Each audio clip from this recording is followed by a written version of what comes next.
Hello, I'm Susan Regan, host of Connecticut Valley Views, and I am delighted today to have as my guest Anna Wittek, and she is the Chief Administrator of Oak Hill School in Hartford, Connecticut. And we're going to be talking about some very special programs for very special people in special education. And Anna, it's just a delight to see you again and have you on the program. It's wonderful being here, and thank you very much for having me. Now, Anna, give us a little background on Oak Hill School. It's been around for, I think you're celebrating 130 years. Is that right? Just about there, yes. Okay. Yes, Oak Hill. Yeah, where it started, where the programs have evolutionized, and the whole thing, so people have a sense of what it is. People probably heard of it, not quite sure what it's about. Absolutely, absolutely. I love our history, and part of why I'm still here at Oak Hill is that history and that being part of something much bigger than ourselves. How long have you been there? How long? Oh, I am going on 36 years. Wow. 36, I think maybe even 37. Oh, well, there you go. Well, go ahead. I'm sorry to interrupt you. No worries at all. So Oak Hill School has been, as you said, been around for about 130 years, started as a school for the blind and truly evolved its services and what it is and morphed into what it is today. And today, Oak Hill, as a large organization, serves people with disabilities of all ages. And those services include residential, school, assistive technology. We do have a couple of camps, so recreational activities. And it truly involves the individuals that we serve and their families. And Oak Hill School is part of that larger organization. So today we have about 140 students, I think.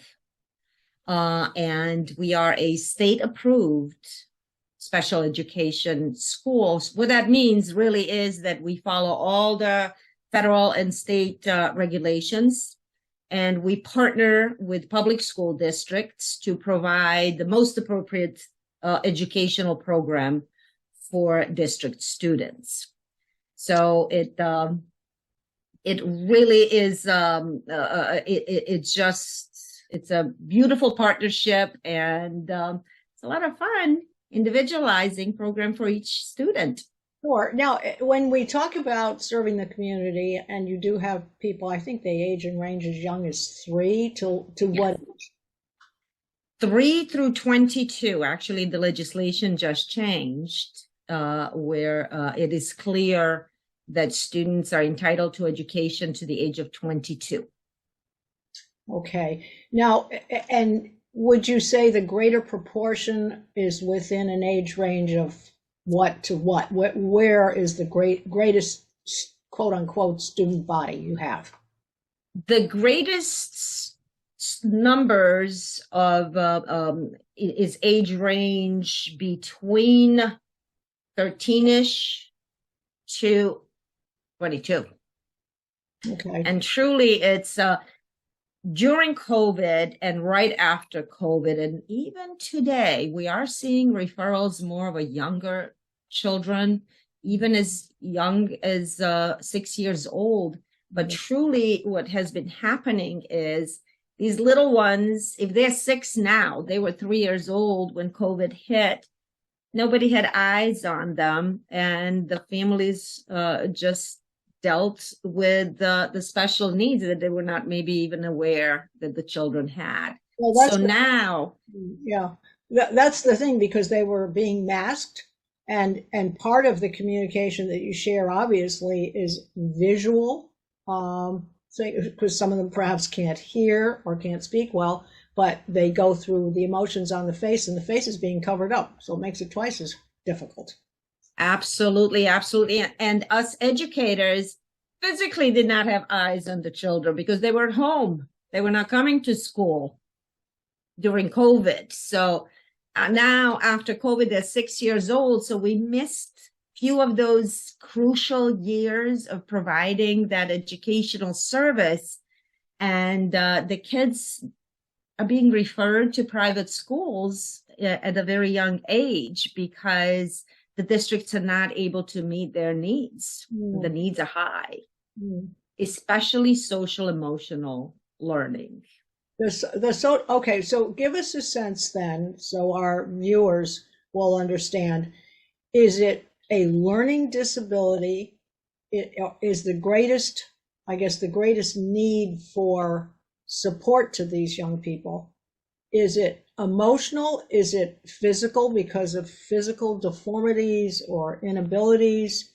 I'm sure it's a broad range, but if some of our viewers may be parents who are thinking that their children are being tested and this might need to be, where is that greatest deficiency? Susan, it varies. It varies, but mostly what we're seeing in a private school sector so when I say private school sector, that's the kids that the school districts are not able to serve appropriately. So they refer them out to us because we're more specialized. Yes. It's mostly behavioral issues, behavioral challenges, and social emotional challenges. Learning disability on its own, really the kids should stay with their peer group, within their own community. If we can ever provide support to the district just to kind of adjust and modify just a little bit so the child can stay in a public school, we are always willing to do that. And districts know that. We do communicate a lot. Now, when you need that specialized attention, then it's probably better that the child is outplaced at least for a little while. And our ultimate goal is to return a child back to the district. That is, we've done our job at that point. Truly. Sure. Now, when you're making these defining of what the program will be for the child, you have a large group of people involved. You obviously have people representative from your environment and from your association. You have the parents involved. You have teachers involved with the child that is already under their guidance. And what else do you have? You have doctors. Who is involved in making the decision it's time to move them to Oak Hill? And then who makes the decision, I think we can transition from Oak Hill back to a normal curriculum? So there's a team of people, which is called Planning and Placement Team. Planning and Placement Team is, like you said, parents, one of the most important team members, educators. Yes, it could be a pediatrician. It could be a psychiatrist. It could be a social worker, therapist, whoever is involved in in providing services to that child should be part of that team and should be attending what's called a PPT meeting to make decisions around the educational program for the child. So the PPT meetings, really they involve, at that point, we may not even be involved. The PPT may decide, well, you know what? We've tried in a district. We really tried. We need to refer this child out so that they get that specialized, focused program with hopes that they'll come back to the district in a public school. At that point, a referral is sent to us or another private school. And at that point, we get involved and become part of that planning and placement team, that PPT. So usually our PPTs are, they are pretty well attended because we do have all the therapists. We have physical therapists, occupational therapists, speech pathologists. Sometimes we do have a consulting psychiatrist that works with us, which is wonderful because he actually is observing students within their natural environment in a classroom. So he doesn't just depend on our input this is what we're seeing, but he can go and see that child. Sure. So it's really, really a wonderful integrated program where everybody's involved. It's one child. And we're all there to meet that child's needs. Now, and just to clarify, this is I'm calling it a daycare curriculum. You don't have any residents that actually stay on the premises, or am I incorrect? Oak Hill as an organization does have residential programming. Okay. All right. So that is not part of the school. We're not a residential school. However, we're a day school. However, some of our students do live in our group homes, Oak Hill group homes. Some of our students live in other agency group homes or foster homes. Mm-hmm. So, and that is usually involvement from more than State Department of Education, or more than a district involvement. So it's State Department, well, it's DCF and DDS, Department of Developmental Disabilities, many times. Sometimes it's DEMAS that is involved. What is DEMAS? What is that? DEMAS is mental health. I see. Mental health, yes. All right. Now, I know you have an individual, you wrap a program around each student, and there's something called meaningful and functional approach to education. Give us the definition of that. Besides just fun, that learning is fun. Yeah. Well, no, learning is fun, and the only way you enjoy what you're doing is to understand. If you don't understand it, people normally say, "I don't like that." You know what? You just said it. Yeah. And that is the whole philosophy behind meaningful. What is meaningful to a child? What is meaningful to us? Meaningful and functional. What is the function of this that I'm learning? If I'm learning 2 + 2 = 4, what does that mean to me? Sure. If I don't put some sort of a meaning, so now maybe we're going to have a cooking activity. Yes. And but we need to double up on our ingredients, because it says here that we need 2 eggs. Well, we need to add 2 more eggs to this recipe because we're doubling up. Right. So that's 2 + 2. So how many eggs do we need exactly? Yeah. So it's really putting everything into real life experiences. Yeah. And meaningful to a student. Right. It has some sense of reason why, rather than just as an outlay. I'm learning this because I'm supposed to.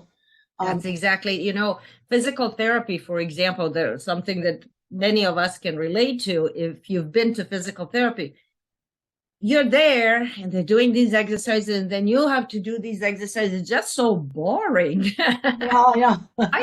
I know that there is a function of that, because I'm going to get better, but the pain will be getting better, but it's not an immediate reinforcer.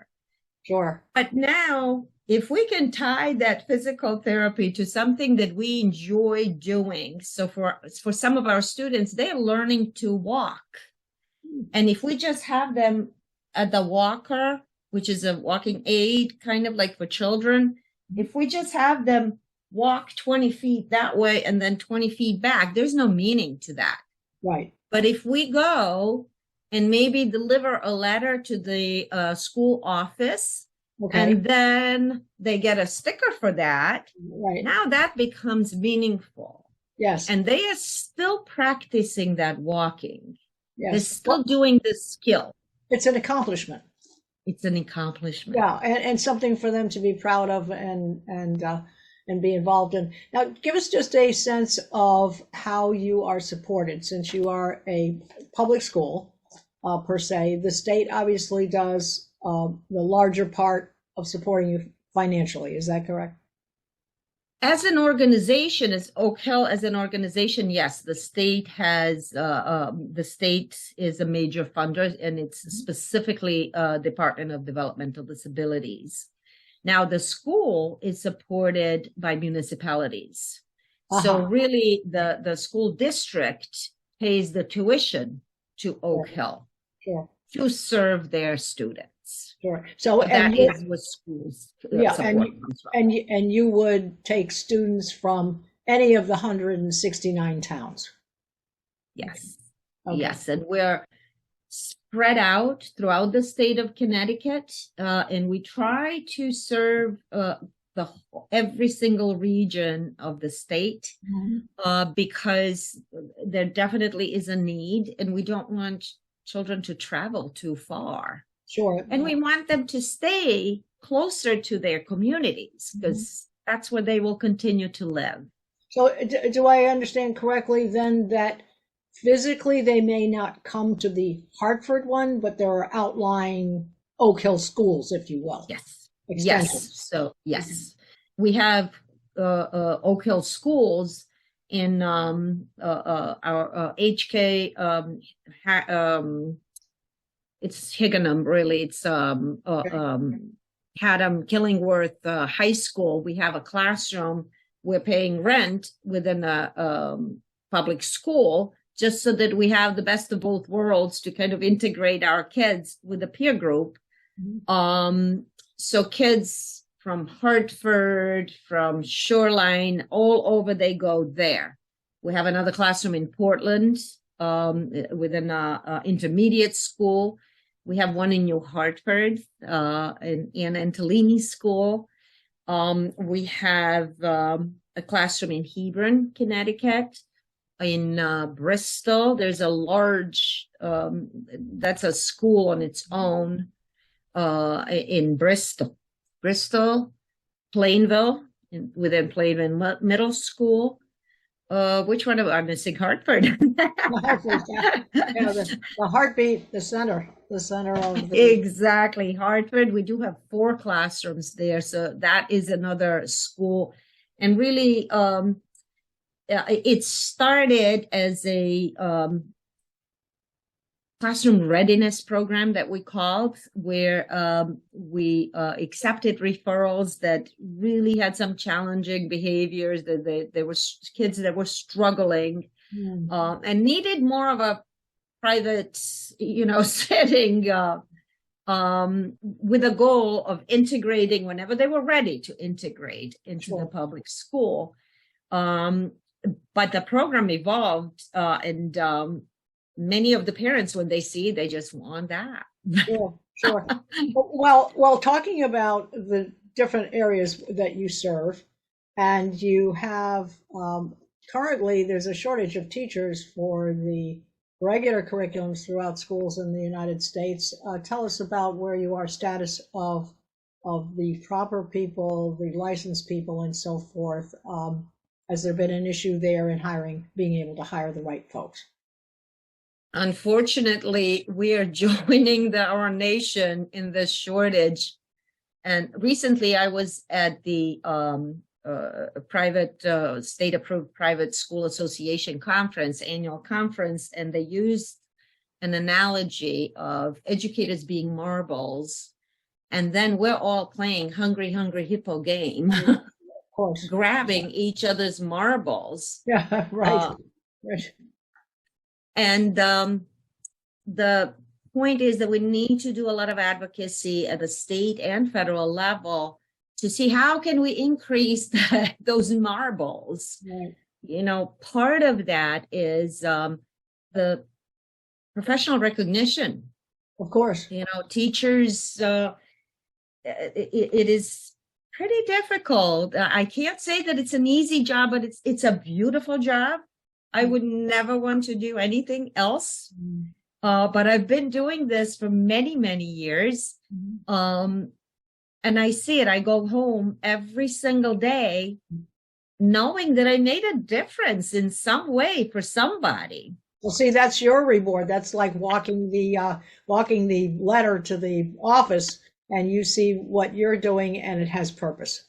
That's it. Yeah. But how do we get young people to know what I know after 37 years? Fast learning curve, yeah.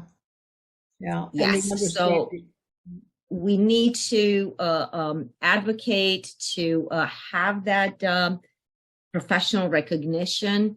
The salaries need to be Actually, who compatible. sets the salaries? Yeah, who sets the salaries? Does the state have a voice in that, or how does that work? Actually, there were some legislations this year due to advocacy, educator advocacy. There were some legislations that were specifying certain grants that the state will be giving, but that is for public school districts. That did not include private schools. I see.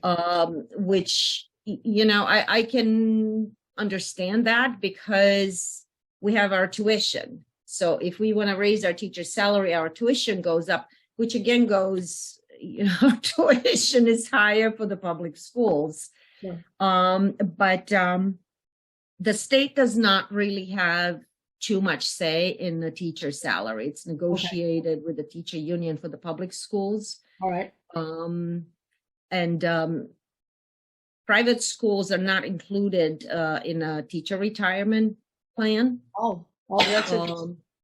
It is very interesting, but I really, when we're recruiting teachers and teachers hear that, they kind of tend to go, "Oh, no, I'd rather go in a public school." Right. But when you look at, we had to become competitive to have quality teachers.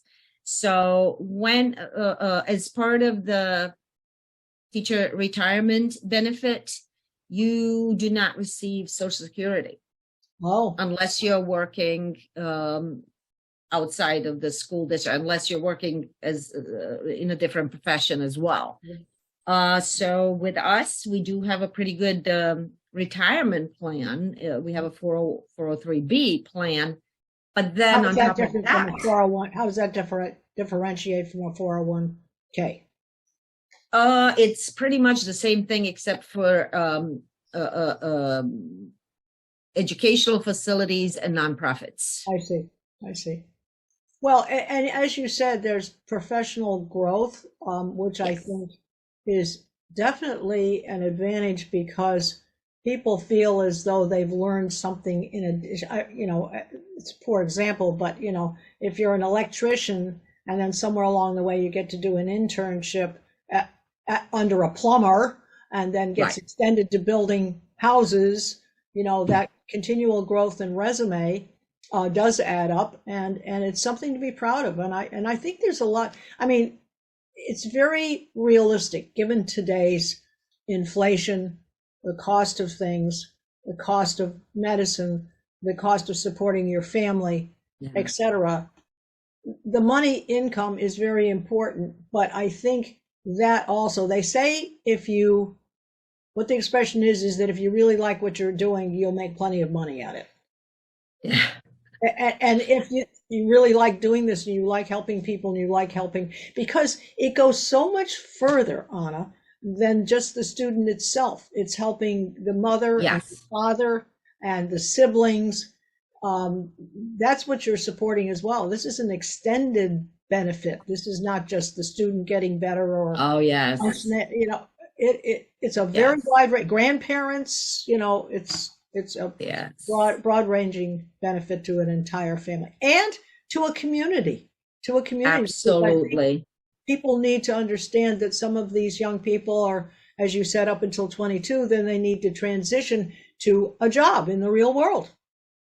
Yes. And they can often be very highly functional. Isn't that correct? Yes. So very, and that is part of what we do. That is part of our service. We have an individual, her job title is inclusion specialist, but really it's not just inclusion within schools, but rather into the community as well. And she has been working with many businesses in a community, and we've developed such beautiful relationships, one of which is Blue Chip Creamery. I'm not advertising, but I am so impressed with their willingness to accept our children and to literally give them jobs. Sure. And our kids, their Blue Chip Creamery is like an ice cream shop, so our kids love it. Meaningful. nothing wrong with nice food. Nothing wrong with excellent ice cream. And we have been collaborating now. I think we're going on to 3-4 years. Yes. And they have been giving our students such wonderful opportunities. Yes. There's so many more, organizations and small business, especially small businesses that are opening their doors, because our kids, they may have their challenges. Yes. But they have such beautiful skills. Yes. That some of us do not. Yeah. Well, Anna, it's really been great talking to you today, and you can find out for our viewers, you can find out more about Oak Hill School and other programs and career opportunities at www.oakhillct.org. Overall, to follow the programs and see the entire website, that would be www.oakhillschool.oakhillct.org. Anna, thank you so much for your time today. We really appreciated having you on, and we hope our viewers are getting a much broader view of the work that you've been doing for so long, you personally and Oak Hill School itself. And I invite our viewers to see this segment and all of our programs on ctvalleyviews.com. So thank you again. And we look forward to having you on again and hearing about the latest progress for everyone involved. Thank you so much, Susan. You're more than welcome.